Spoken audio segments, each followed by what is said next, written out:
Okay. Now, in this new book, The More You Ignore Me, Yes. which I keep calling Don't Ignore Me, so I'm sorry if I say that later, but I probably will. Morrissey is a major character, which I wasn't surprised by, but I didn't know you were such a big fan of his. I'm not really.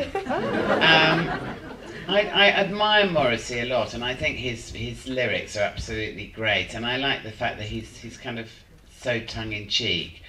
But that's the reason why I chose to write about him, because I could sort of step back from it in a way that I can't step back from Cliff Richard. Not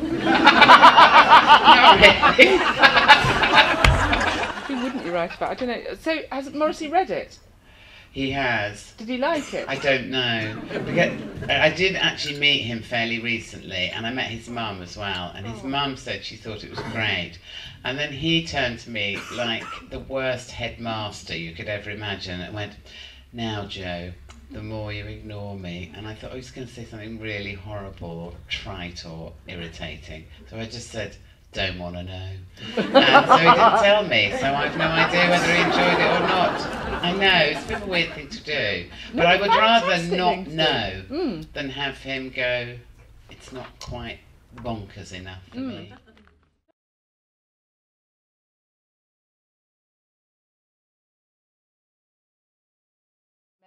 I think so. And I think, kind of quite interestingly, this is something my mum said to me actually, that she thinks that actually if you really want to know what someone's like and what they really think, don't read their autobiography, read their novels, because that's where they put the kind of true them.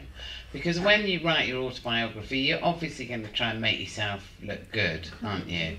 You're not going to go, "I killed a cat for fun" on the first page, are you? So you're going to put things in that actually, you know, occasionally a bit that makes you look bad, just to balance it up, but nothing too hideous. But not all the really kind of grotty, horrible, embarrassing Well, that we all have. And in fact, behaviour. it's probably a good idea to keep that in your cellar, isn't Well, it? I don't know, but is that what people want to read? I mean, I don't know. What do you think? Do you want to read the really hideous Katie Price descriptions of all... You don't want to read that? But you'd still like to know how many... What did she say? She does want She to do does. that.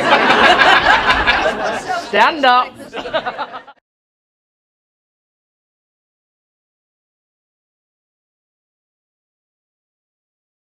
Okay, but how do you set about writing your books? Do you have to sort of go anywhere? Do you need to be on your own? Are the kids allowed to have their day and you just use the fact that they're at school to write? I can't do it when the kids are around, because the kids are just so relentless, shall we say. You know, you'll say, "Look, I'm working." I have tried. Could you not bother me for, say, let's set something easy, 10 minutes, 4.5 seconds. Mum, you know, and it's just, it's pointless even trying to work, really. So I have to do it when they're at school or asleep. That's how I do it. Interesting, with the hours you keep anyway. Yeah, I know. Well, actually, I've written all 3 novels very differently. The first one took 6 months, and I did kind of normal work on that. And the second one took 6 weeks, and I was so under pressure to finish it. I was working 14 hours a day on that. So I was working kind of when I'd made my husband take the kids out. And so I was doing that, and then when they'd gone to bed, I was just working till 3 or 4 in the morning, and then getting up again at 7. It was hideous, but I just had to finish it because I had too much work. So. And so with this one, what kind of timetable? 2 years. Oh, really? Yeah. I did that sort of thing you do with your homework, where you go, I'll just see what's behind the settee for an hour. You just kind of can't commit yourself to it, you know. What is that? Yeah, I know. Or I'm sure I need to go out and buy something obscure to clean the washing machine with, and I can only get it in Milton Keynes. I do all that sort of thing, so I'd waste. Oh, I'd have got a chapter done. Yeah. Oh. I should be like that kind of very well-organised author that goes, yes, I do. I start with the 2 main characters and flesh them out. But I don't do that at all. In fact, sometimes I kind of get halfway through a chapter and think, oh, let's do a complete about turn. He's annoying me so he can get run over. You know what I mean? and I do that sort of thing all the time. That's quite pleasing, isn't it? It's great. Yeah. I mean, you do have a huge amount of power, but the problem is you're tempted to kind of use it too much, like to have a spectacular bus crash, you know?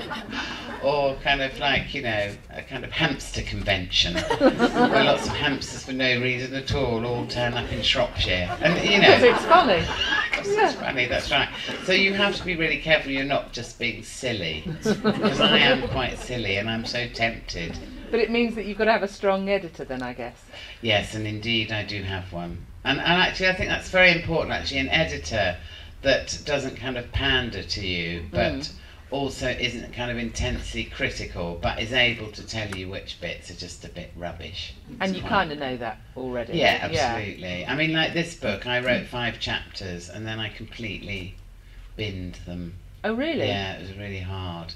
Because once you've done it, you think, I can't let go of that. That's taken me hours, if not days. But that, I think, is like reading.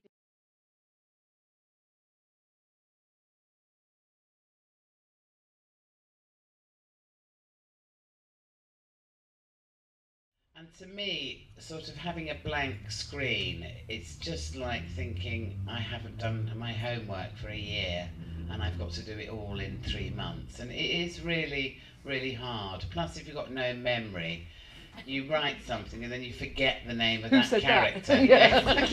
2 pages later, or that they've died, or that, you know, they've got a gammy leg, and suddenly they're springing around the hills, gambling about, and thinking, oh Christ, I've got to go back and correct that all. So I found that really hard. And you just have to write, I know this sounds so pathetic, you just have to write such a lot to write a novel. It's like, you know, it's like 200 newspaper columns, or 15 essays of 4,000 words. It's just so much, and it never ever seems to get any smaller until about the last chapter. And the other thing I do is I spend half of my time when I'm writing looking at sort of the quantity of words that I've written. You know, I type it in, oh good, like 15,280, and then 5 minutes later, 15,284, and it's so depressing. But I can't help myself, I just do that all the time. So it is really, really hard. And do you start with, like, you know, a lot of authors say that they can't start their book till they've got the perfect first sentence. God, no. No, not at all. I suppose it doesn't, you know, it's to their own, isn't it? You don't want a really crap one. Well, no. But on the other hand, you know, I don't go for the passes another country and all that sort of thing and try and top that. Do you know what I mean? Where shall I go from here? It was the best of times, it was the worst of times. God, that'd just confuse me. Do anything. So what books most inspired you then, that you thought when you were sitting down, actually I loved the bit in that where that happened, or... Yeah, I mean, what books do I really like? The thing is, the sort of books I like aren't the kind of books that I want to write, really, because I like kind of very dark and sad and poetic books, and I don't want to write books like that. I want to write books that are funny. They can be sad as well. I mean, for example, do you know Kate Atkinson? I love her books. I don't like the early stuff so much, but I love her detective novels because they're very dark and they're very complicated, and I think she must be different from us because she seems to be able to write a complicated plot and pull it all together at the end.